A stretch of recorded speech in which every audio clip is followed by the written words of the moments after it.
आप सभी को मेरा सुप्रभात। मेरा नाम अर्चना खरे है। मैं आपकी हिंदी शिक्षिका हूँ। आज मैं आपको यूनिट टेस्ट का रिवीजन पाठ 1, 2 और 3 वो करवाऊँगी। तो देखिए, प्रश्न नंबर पहला है, तुम्हें कविता को कोई और शीर्षक देना हो तो क्या शीर्षक देना चाहोगे?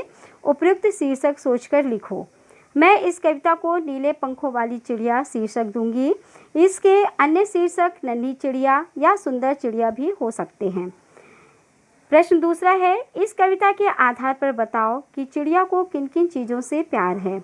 उत्तर, चिड़िया को खेतों में लगी जौ बाजरे की फलियों से, जंगल से और जिस नदी से वह ठंडा और मीठे पानी पीती है उससे प्यार है। उसे जंगल में मधुर स्वर में गाना भी अच्छा लगता है। अब आशय स्पष्ट करना है। रस उड़ेलकर गा लेती है। इस पंक्ति का आशय यह है कि चिड़िया खुश होकर गाने लगती है क्योंकि वह स्वतंत्र है। उसके गाने में माधुर्य है। ऐसा लगता है जैसे उसने वातावरण में रस उड़ेलकर उसे रसमय कर दिया है। आशय स्पष्ट कीजिए। चढ़ी नदी का दिल टटोलकर जल का मोती ले जाती है। इस पंक्ति का आशय यह है कि चिड़िया ऐसे ही नदी से जल कण लेकर अपनी प्यास नहीं बुझाती। वह पहले उफनती हुई नदी का मन टटोलती है और उसकी इच्छा का भी ध्यान रखती है। अंत में अपनी कार्यकुशलता से जलराशि के बीच स्थित जल के मोती को ढूंढ लेती है। क्योंकि उस जल से चिड़िया की प्यास बुझती है, इसलिए पानी मोती के समान अमूल्य है। नीचे पक्षियों के कुछ नाम दिए गए हैं। उनमें कोई पक्षी एक से अधिक रंग के, यदि कोई पक्षी एक से अधिक रंग का है तो लिखो कि उसके किस हिस्से का रंग कैसा है। जैसे तोते की चोंच लाल है, शरीर हरा। ठीक है, तो देखिए, मैना हल्के काले रंग की होती है और गर्दन पर हल्के धब्बे होते हैं। कौवा काले रंग का होता है, उसके पंख कहीं कहीं गहरे व कहीं कहीं हल्के काले होते हैं। बतख की चोंच व पाँव हल्के पीले रंग के होते हैं व पूरा शरीर सफ़ेद पंखों से ढका होता है। कबूतर सलेटी रंग का होता है, उसकी आँखें लाल व पाँव गुलाबी रंग के होते हैं। उसकी गर्दन पर हल्के काले व सतरंगी धब्बे होते हैं। फिर देखिए, वह चिड़िया पाठ की कविता जो है वो आपको याद करनी है।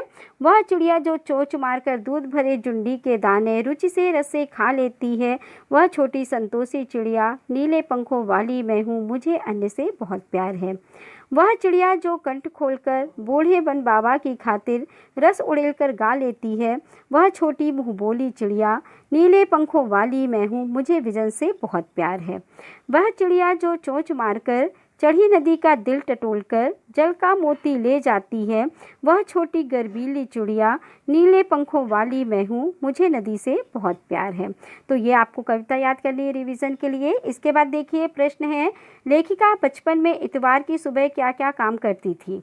उत्तर, लेखिका बचपन में इतवार की सुबह अपने मोजे साफ करती और जूतों में पालिश करती थी। दूसरा प्रश्न है, तुम्हें बताऊंगी कि हमारे समय और तुम्हारे समय में कितनी दूरी हो चुकी है। इस बात के लिए लेखिका क्या क्या उदाहरण देती है। उत्तर है, लेखिका बताती है कि पहले लोग मनोरंजन के लिए घरों में ग्रामोफोन होते थे, मगर आजकल रेडियो व टेलीविज़न का उपयोग करते हैं। पहले लोग कुल्फ़ी खाते थे, आजकल आइसक्रीम खाते हैं। पहले कचौड़ी समोसा खाते थे, आज उसका रूप पैटीज़ ने ले लिया है। पहले लोग शरबत का प्रयोग करते थे, आजकल लोग कोक पेप्सी का प्रयोग करते हैं। ठीक है, इसके बाद प्रश्न है, पाठ में पता करके लिखो कि लेखिका को चश्मा क्यों लगाना पड़ा। चश्मा लगाने पर उसके चचेरे भाई उन्हें क्या कहकर चिढ़ाते थे। उत्तर देखिए, लेखिका के आंखों में कुछ तकलीफ है तथा दिन की रोशनी में कार्य नहीं करती, बल्कि रात के अंधेरे में वो टेबल लैंप जलाकर कार्य करती थी, जिसके कारण उनकी आंखें और कमज़ोर हो गईं, इसलिए उन्हें चश्मा लगाना पड़ा।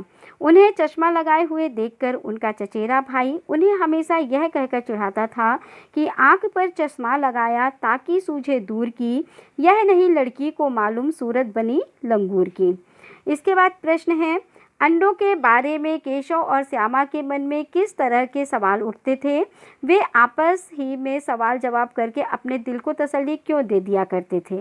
उत्तर, केशव और श्यामा के मन में अंडों को लेकर तरह तरह के सवाल उठते थे, जैसे अंडे कितने बड़े होंगे, किस रंग के होंगे, कितने होंगे, क्या खाते होंगे, उनसे बच्चे किस तरह निकल आएंगे, बच्चों के पर कैसे निकलेंगे, घोंसला कैसा है, आदि। इन सवालों का जवाब देने के लिए घर में किसी के पास समय नहीं था, क्योंकि अम्मा घर के कामों में लगी रहती थी और बाबूजी पढ़ने लिखने में लगे रहते थे। इसलिए वे दोनों आपस में ही सवाल जवाब करके अपने दिल को तसल्ली दे दिया करते थे। प्रश्न है, केशव ने श्यामा से चिथड़े, टोकरी और दाना पानी मांगकर कार्निश पर क्यों रखे थे? उत्तर है, केशव ने श्यामा से चिथड़े इसलिए मंगवाए क्योंकि वो अंडों को आरामदायक गद्दी में रखना चाहते थे। धूप से बचाने के लिए टोकरी और उनकी भूख प्यास मिटाने के लिए दाना पानी मांगकर कार्निश पर रखे ताकि वो अंडों की हिफाजत कर सकें। केशव और श्यामा ने चिड़िया के अंडों की रक्षा की या नादानी? उत्तर है, केशव और श्यामा ने चिड़िया के अंडों के साथ नादानी की थी, क्योंकि नादानी के कारण ही उन्होंने अंडों को हाथ से छू लिया था, जिसके कारण चिड़िया उन्हें नहीं सेती और उन्हें नीचे गिरा देती है। इसके बाद देखिए, केशव और श्यामा ने अंडों के बारे में क्या क्या अनुमान लगाए। उत्तर है, केशव और श्यामा ने अंडों के बारे में यह अनुमान लगाया कि अब जरूर अंडों से बच्चे निकल आए होंगे, और यदि बच्चे निकल आएंगे तो चिड़िया इतना दाना कहाँ से लाएगी, बेचारे बच्चे भूखे रह जाएंगे। यही अनुमान लगाकर उन्होंने बच्चों के लिए दाना पानी रखा। उसकी जगह अगर हम होते तो हम भी वही करते जो केशव और श्यामा ने किया था। माँ के सोते ही केशव और श्यामा दोपहर में बाहर क्यों निकल आए? माँ के पूछने पर भी दोनों में से किसी ने किवाड़ खोलकर दोपहर में बाहर निकलने का कारण क्यों नहीं बताया? उत्तर है, माँ के सोते ही दोनों दोपहर में चिड़िया के अंडों की हिफाजत करने के लिए टोकरी व दाना पानी रखने के लिए बाहर निकल आए थे। माँ की पिटाई के डर के कारण दोनों में से किसी ने किवाड़ खोलकर दोपहर में बाहर निकलने का कारण नहीं बताया। प्रश्न है, प्रेमचंद्र ने इस कहानी का नाम नादान दोस्त रखा, तुम इसे क्या शीर्षक देना चाहोगे? उत्तर, इस कहानी में बच्चों की नादानियों को देखते हुए इसका शीर्षक हम बचपन की नादानी रखना चाहेंगे। इसके बाद देखिए, मैंने कुछ क्रियाएं दी हैं, उनको भाववाचक संज्ञा में बनाना है। तो आपको क्रियाएं याद करनी है और भाववाचक संज्ञा में उसको लिखना है। ठीक है, ये चीज़ मैं बता चुकी थी, जैसे उतरना का उतर, खरीदना का खरीद, सोचना का सोच, मारना का मार, चमकना का चमक, बदलना का बदल, ओढ़ना का ओढ़। ठीक है, काटना का काट, हारना हार, सीखना सीख, पलटना पलट, हड़पना हड़प। ठीक है, तो ये चीज़ आपको याद करनी है। तो आपको भाववाचक संज्ञा और क्रिया के द्वारा भाववाचक संज्ञा बनाना है। इसके बाद आपको कुछ वो दिए हुए हैं विशेषण। ठीक है, संख्यावाची विशेषण और परिमाणवाचक विशेषण, तो ये दिया हुआ है। जैसे मैंने आपको समझाया था इसके पहले वाले वीडियो में, 2 दर्जन है तो निश्चित संख्यावाचक है, 2 किलो है तो निश्चित परिमाणवाचक है, कुछ है तो अनिश्चित संख्यावाचक, सभी है तो अनिश्चित संख्यावाचक, बहुत है तो गुणवाचक संज्ञा। क्लियर?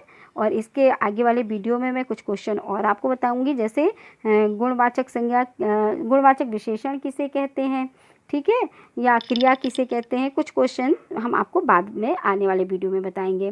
तो इन सभी को आप बहुत अच्छे से याद करिएगा, क्योंकि आपका रिवीजन है यूनिट टेस्ट का। धन्यवाद।